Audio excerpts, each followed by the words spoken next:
Alors aujourd'hui ce sera une vidéo bordel parce que je vais vous présenter des réceptions que j'ai eues, des choses que mon père m'a offert et 2-3 petites choses que j'ai trouvées en brocante. Alors tout d'abord on va commencer avec ce que j'ai eu sur eBay. Donc il s'agit d'un poney de Pony Girls. C'est une autre catégorie que Breyer fait. Et j'en ai déjà, je crois, 3. Oui c'est ça, 3. En fait, c'est des poneys qui font vraiment jouer, qui sont pas autant réalistes que les autres, mais qui ont de véritables crins. Et encore un, franchement, ils sont d'un réalisme, je trouve. Il est vraiment magnifique, celui-ci, tout gris pommelé comme ça. Va peut-être falloir que je le nettoie un peu, mais sinon, après, il est en parfait état. Peut-être le bord des oreilles, là, et puis c'est tout. Je vais essayer de lui coller une mèche de crin, là, pour cacher le truc, là, sur la tête, parce que ça fait moche, à mon avis, ça s'est cassé. Mais je le trouve magnifique et je suis super contente de ma trouvaille. Ensuite, j'ai continué à recevoir des chevaux que j'avais eu sur Wish, qui sont donc des fake Schleich. Et là, du coup, c'est les 3 derniers que j'ai reçus. Normalement, il en manque aucun, ou auquel cas, je vous le rajouterai sur une vidéo news aussi. Donc, il s'agit d'un poulain en blanc, comme ça, d'une petite licorne avec les crins tout beige, que je trouve vraiment trop mignon. Il est vraiment adorable, je l'aime beaucoup, beaucoup. Ensuite, il y a un poulain Pégase avec des reflets violets absolument magnifiques. Je le trouve juste dingue, il est magnifique. Bon, par contre, là, vous voyez les oreilles, j'allais dire les ailes, là, ça sort comme ça, c'est pas joli. Mais sinon, le reste est vraiment très très réaliste. Ils n'ont toujours pas de marque à part le Animal for Science, je crois. Je crois que c'est ça la marque, mais bon, bref, de toute façon, il n'y a pas d'autre marque spécifique. Mais je le trouve vraiment très très sympathique et j'aime beaucoup celui-ci aussi. Et pour terminer, il y avait celui-là, donc qui fait très... Il a des reflets bleus et du coup je trouve que ça lui donne un air vraiment marin, comme, je sais pas, comme un cheval sorti tout droit de la mer, parce qu'il y a beaucoup de légendes qui parlent de licorne étant sorti de la mer. Et je trouve que franchement c'est magnifique. Il est vraiment super joli, et comme tous les autres en fait, et je trouve que ça rend vraiment la splendeur des Schleich d'antan, même si ce ne sont pas de véritables Schleich. Là je viens de remarquer qu'il a exactement les mêmes reflets que la toute première licorne adulte que je vous ai montré dans les fake Schleich. Et je me demande si c'est pas du coup l'évolution, on peut dire que c'est l'évolution de cette licorne, pourquoi pas. Ensuite en brocante, donc j'ai fait une grande brocante la dernière fois et je n'ai trouvé que ça. Alors elle fait un peu peur aussi, je crois que ça sort des calendriers, j'allais dire des...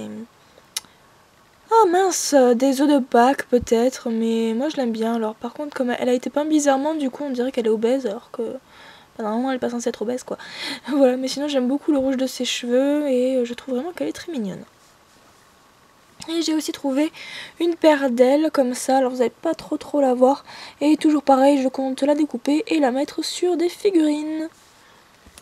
Ensuite, sur eBay, encore une fois, j'ai trouvé une édition limitée des magazines. Et donc, il s'agit d'un poulain de Bayala. Je trouve ça sympa de lui avoir fait allonger les 2 pattes.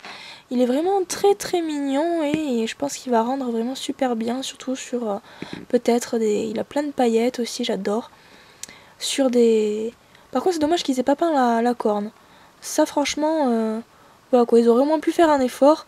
Et même les sabots, vous voyez, même les fake Schleich, ils ont peint les sabots et la corne. Alors que là, les sabots, c'est à peine nuancé et la corne, elle est pas faite, quoi. Donc je trouve franchement que c'est du style, ils ont voulu rentabiliser à fond et du coup ils sortent ça. On voit vraiment que ça les fait chier de continuer à sortir des éditions limitées.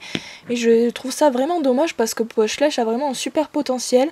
Et on se rappelle tous des superbes robes qui nous ont fait, des Pégases même magnifiquement nuancées, même du réalisme d'antan. Et je trouve ça vraiment dommage qu'ils se cantonnent à ça, surtout pour une édition limitée. Je trouve que ça la fout mal. J'ai acheté des cartes Bella Sara à NXL, donc il y avait... Celle-ci, donc en Baby Bella, toujours, ça m'en fait encore quelques-unes. Donc j'avais vu avec elle lesquelles j'avais et lesquelles je n'avais pas. Donc normalement c'est que des cartes que je n'ai pas, faut juste que je les rajoute parce que il y a certaines images en fait qui me parlent. Donc ça c'est série de base et on continue avec les Baby Bella. Il y a certaines cartes, je disais, qui qui me parle en fait, que j'ai, comme celle-là par exemple que j'ai l'impression de déjà avoir alors que non, parce qu'en fait il fut une époque où j'ai voulu vendre mes cartes Bella Sara et j'avais réussi à vendre un de mes portfolios remplis de cartes Et je crois qu'il y avait pratiquement toutes les cartes de Baby Bella. Et du coup j'ai l'impression de les avoir encore alors qu'en fait non, je ne les ai plus. Et pourtant j'ai refait et refait ma liste de cartes Bella Sara, donc normalement c'est bon quoi. Normalement je les ai tous. Enfin il m'en manque quelques-unes. Enfin il m'en manque, oui. Normalement j'ai réussi à éditer toutes les cartes que je voulais sur ma carte, sur ma wishlist. En fait normalement je devrais être bonne. Et ensuite on va terminer avec pour moi ce qui est le plus beau.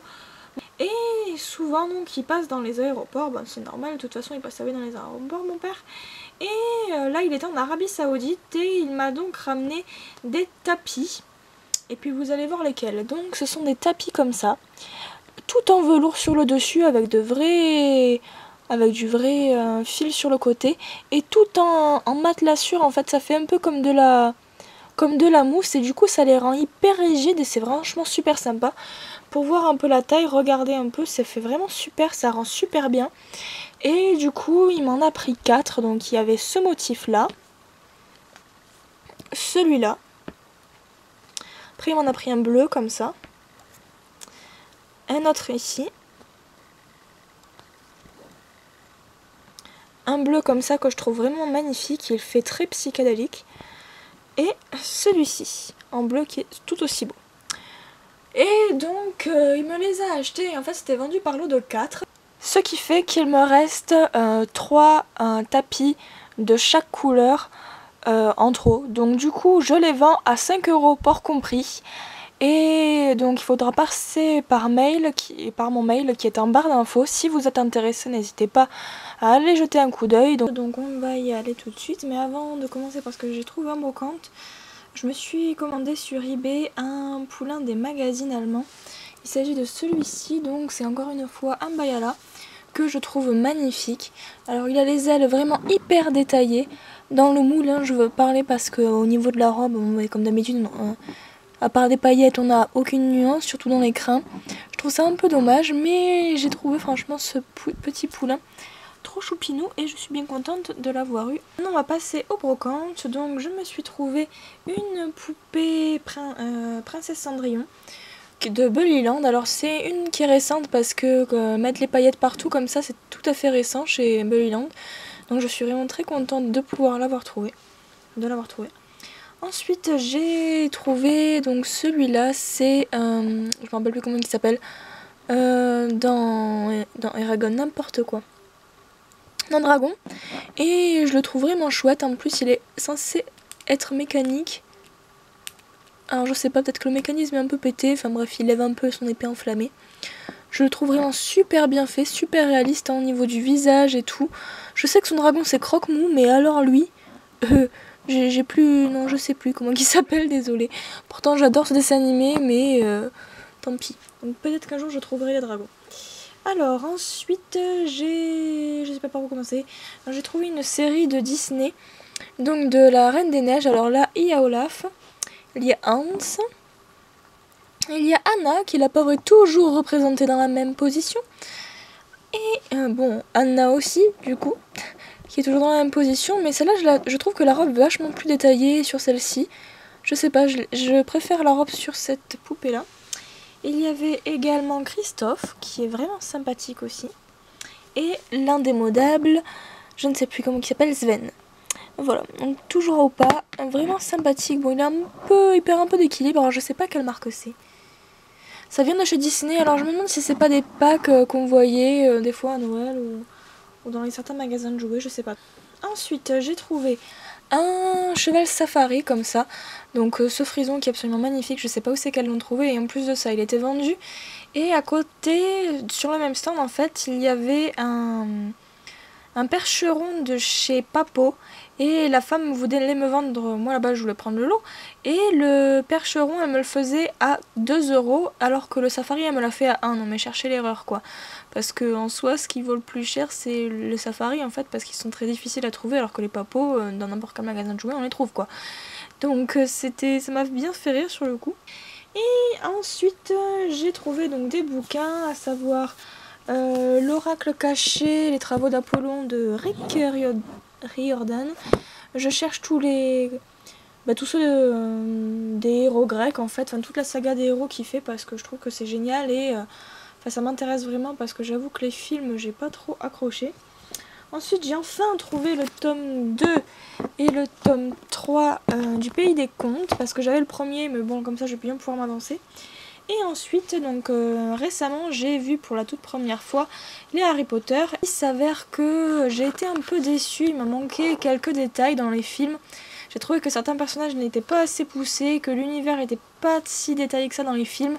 C'est pour ça que j'ai décidé de lire les livres et j'ai trouvé le premier en poche. Alors souvent, dans les poches, j'ai peur, je sais pas si ça vous arrive aussi, enfin voilà quoi, d'essayer de me répondre à ma question s'il vous plaît. Mais en fait, j'ai toujours peur dans les deux poches qu'il y ait moins de détails, qu'ils coupent une certaine partie du texte que dans les grands formats en fait. Et du coup, je suis un peu réticente à lire les petits formats, malgré que bon, c'est pratique étant donné que bon, c'est moins cher et en plus de ça, ça prend moins de place. Mais voilà, j'aimerais bien savoir si il y a tout le texte dans les petits formats quoi. Mais bon, visiblement, vraisemblablement, on a regardé avec une amie, il y a le même nombre de pages. C'est juste que c'est plus petit, donc bon, à voir si ça me convient, sinon j'essaierai avec un grand format. Mais bon, bref, moi je veux les petits formats, voilà. Donc écoutez, c'est tout pour cette vidéo, donc j'espère que ça vous a plu, que vous continuez à trouver de superbes choses en brocante. Et je vous dis à très bientôt pour une prochaine vidéo. Ciao ciao.